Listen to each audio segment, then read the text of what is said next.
अस्सलाम वालेकुम। वालेकुम अस्सलाम। आज की रूलिंग के हवाले से आप क्या कहेंगे? अनएक्सपेक्टेड तो नहीं है, सीधी सी बात है, क्योंकि मैं एटलीस्ट अपनी बात करूं तो मैं ऐसा एक्सपेक्ट नहीं कर रही थी कि इतने आराम से ये लोग पंजाब को जाने देंगे, क्योंकि हमारा तो है ही है, इनके भी सर्वाइवल का मामला है। हमसे मतलब हमारा भी है, ऑब्वियसली हमारा बहुत ज्यादा, लेकिन इनकी तो सियासत खत्म हो जाएगी और ये तो तुफैलिए चलते ही सियासत में है। तो किन की बात कर रही हैं आप? स्पेसिफाई करें। मैं फौज की बात कर रही हूँ, मैं नून लीग की बात कर रही हूँ। इस वक्त जरदारी और बाकी सारी पार्टीज, उनका सबका मफाद इकट्ठे है, तो मैं सबकी बात कर रही हूँ। चौधरियों की सियासत के हवाले से क्या कहेंगे आप? देखिए, चौधरियों की सियासत में चौधरी शुजात जो हैं वो मरने से पहले अपने लिए कालक मुंह पे मल गए हैं, वो मर गए हैं। बाकी डेंट तो पड़ेगा चौधरियों की उसको सियासत को डेंट तो पड़ेगा। मोस्ट प्रोबेबली खान साहब को, मूनस को खुद लॉन्च करना पड़ेगा, मेरे ख्याल शायद उसको हम एक्सेप्ट ना करें। पिछले हालिया दिनों से जितनी भी पॉलिटिकल इंस्टेबिलिटी की वजह से पाकिस्तान में जो डॉलर है वो बतदरीज बढ़ता जा रहा है, आपको क्या लगता है कि अब आने वाले दिनों में इस इंस्टेबिलिटी की वजह से पाकिस्तान के हालात कैसे होंगे? मुझे आप लेमैन नहीं समझ सकते, मैं बैंकर हूँ, मेरी डायरेक्ट डीलिंग है इसके साथ, डॉलर के मामला के साथ। ये इस वक्त टीवी पे नहीं बता रहे हैं, जो बैंक्स में हम बैठे हुए जानते हैं ना, जो इम्पोर्टर्स के साथ गुजर रही है। अभी पिछली गवर्नमेंट का जो पॉलिसीज थी ना, अभी उनका कमाया हुआ लोगों के पास था, लोगों के पास शॉक एब्जॉर्ब करने की कैपेसिटी थी, वो शॉक एब्जॉर्ब करने की कैपेसिटी आहिस्ता आहिस्ता डिप्लीट हो रही है। दूसरी तरफ ये हो रहा है कि बैंक्स ने पेमेंट्स रोक दी हैं। जब पेमेंट्स रुकेंगी ना तो माल आना बंद हो जाएगा। एलसीज ओपन नहीं हो रही, ओपन नहीं होंगी, एलसीज तो फिर ओपन हो रही हैं। आपका बहुत ज्यादा इंपोर्टर ऐसा है जो एलसी पे काम नहीं करता, उसकी पेमेंट बाहर नहीं जा रही। जब उसकी पेमेंट नहीं ना जाएगी, उसकी शिपमेंट नहीं आएगी, तो आपका आने वाले दिनों में डिमांड एंड सप्लाई का इतना बड़ा क्राइसिस आने वाला है कि आपकी सोच भी नहीं जा सकती वहाँ। चलिए, आपके प्रोफेशन रिलेटेड अच्छा कि आप बैंकर हैं, और मुझे ये बताइएगा कि आपको क्या लगता है कि इस वक्त हमारे पास जो इम्पोर्ट बिल है, क्या उसको पे करने के लिए पाकिस्तान के स्टेट बैंक के पास पैसा पड़ा है? नहीं पड़ा हुआ।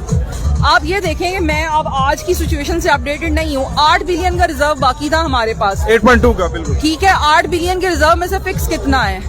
आप कितनी देर चला लेंगे? अनाउंस क्यों नहीं कर रहे ये अपने डिफॉल्ट को? इसलिए अनाउंस नहीं कर रहे क्योंकि हिस्ट्री में लिखा जाएगा कि पीएमएलएन के दौर में ये डिफॉल्ट हुआ। ये सारी उम्र इससे निकल नहीं सकेंगे, इन्हें कई साल लगेंगे इस शॉक से निकलने में। ये इस वजह से अनाउंस नहीं कर रहे। वरना मुझे ये बताएं, डिफॉल्ट क्या है? डिफॉल्ट ये है कि आपकी पेमेंट ड्यू है, आप पेमेंट नहीं कर पा रहे। एज अ कंट्री आप कई चीजों की पेमेंट नहीं कर पा रहे। आपका जो इम्पोर्टर है उसका माल पड़ा हुआ है पोर्ट्स के ऊपर, वो पेमेंट नहीं करने की वजह से माल नहीं उठा पा रहा, उसको डैमेजेस पड़ रहे हैं, वो डिफॉल्ट कर चुका हुआ है। अब आप उसको छुपा लेमैन के लिए ठीक है, छुप गया, हम बैठे हुए हैं, हमें पता है डिफॉल्ट हो चुका हुआ है। पाकिस्तानी अवाम के लिए अवेयरनेस के लिए क्या मैसेज देना चाहेंगे? जो कि आप बैंकर हैं, आपका प्रोफेशन है, आप आसान अल्फाज में उनको कैसे समझाएंगे कि आज की सिचुएशन क्या, हमारी मुआशी हालात की क्या सिचुएशन है? मैं किसी को कुछ नहीं समझा सकती, मैं सिर्फ अवाम को कह सकती हूँ कि निकल सकते हैं ना तो निकल आए। मैं किसी को कुछ नहीं समझ, क्योंकि आप किसी को कुछ नहीं अब हम आज तक नून लीग के सपोर्टर्स को नहीं समझा सके कि पाकिस्तान, वो तो एक चैलेंज है, वो तो अल्लाह माफी, मुझे शैतान के लिए भी चैलेंज होगा कि वो भी चाहे उसको। हम किसी को कुछ नहीं समझा सकते, लेकिन मैं लोगों से सिर्फ यही कह सकती हूँ कि आपकी आने वाली नस्लें भी गिरवी रखी गई हैं। आपके पास एक आखिरी आपका जो प्राइड रह गया हुआ है ना इस वक्त, वो रह गया हुआ है आपके एटॉमिक एसेट्स। आपकी कंट्री को बिल्कुल डिफॉल्ट की तरफ ले जाया जा रहा है। आपका मुल्क कोई डिफॉल्ट नहीं करने वाला था, आपके मुल्क को डिफॉल्ट पे मजबूर किया गया है। ऑनेस्ट ओपिनियन चाहूंगा, क्या डिफॉल्ट करने जा रहे हैं या हो चुके हैं? ऑनेस्ट बताइएगा। हो चुके हैं। अब आगे ये जितना मर्जी कैमोफ्लेज करें, लेकिन आपका इंपोर्टर पेमेंट नहीं। आप जाएं मार्केट में, आप शालमी चले जाएं, इंपोर्टर से जाके पूछें। आप अपनी किसी भी मार्केट में, किसी भी बिजनेस हब में चले जाएं, जाके इंपोर्टर से पूछें। उसकी प्रोडक्ट्स की प्राइसेस इतनी बढ़ गई हैं कि ऑयल की जो एलसी, मैं खुर्दनी तेल की, एडिबल ऑयल की बात कर रही हूँ, तेल की जो एलसी हम लोग 3-3.5 लाख डॉलर की खोलते थे ना, वो इस वक्त 7-7.5 लाख डॉलर पे जा चुकी है। और एलसी की पेमेंट भी 1 लाख से ऊपर होना तो मौत पड़ जाती है।